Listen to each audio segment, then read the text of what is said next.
Hello, and welcome. In today's video, we're discussing the differences between local brokers and national brokerages, and which approach can lead to better pricing when selling commercial real estate.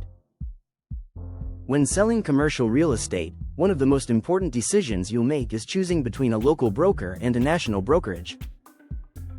This choice has a direct impact on pricing, and despite popular belief, bigger is not always better. The right answer depends entirely on your asset type and, more importantly, where the real buyer demand sits. Local brokers and national brokers operate very differently. Local brokers are deeply embedded in a specific market.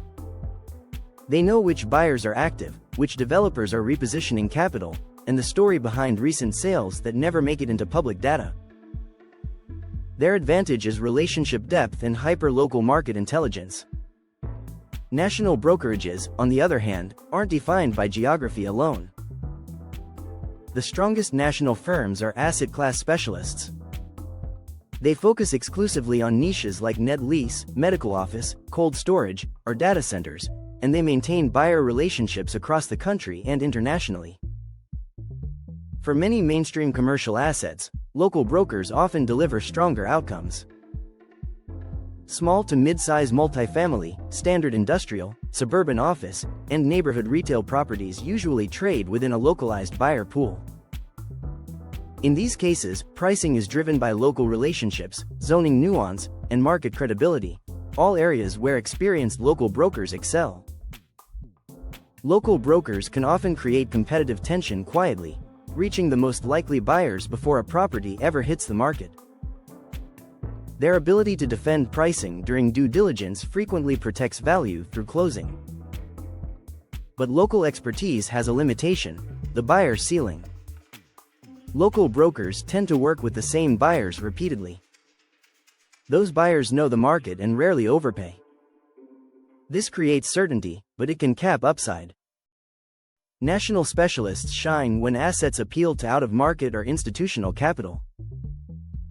Single-tenant net lease properties, medical office buildings, cold storage facilities, data centers, and properties targeting 1031 exchange buyers often price based on capital flows rather than local comparables. National brokers introduce capital arbitrage. A buyer from a high-cost market may accept a much lower cap rate than local investors.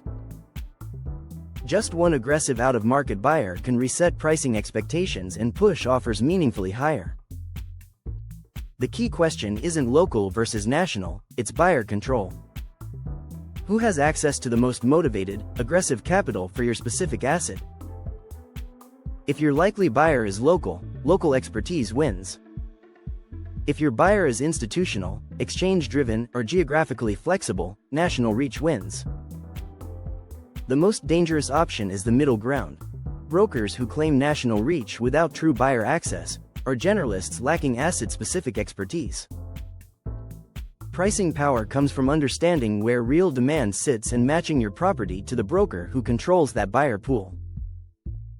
If you're unsure which approach your asset requires, that's where Real Estate Broker Match comes in.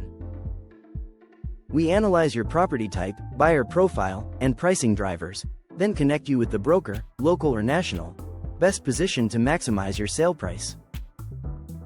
Thanks for listening. For more insights, you can read the full blog link below or visit our website to learn how we help sellers make smarter brokerage decisions.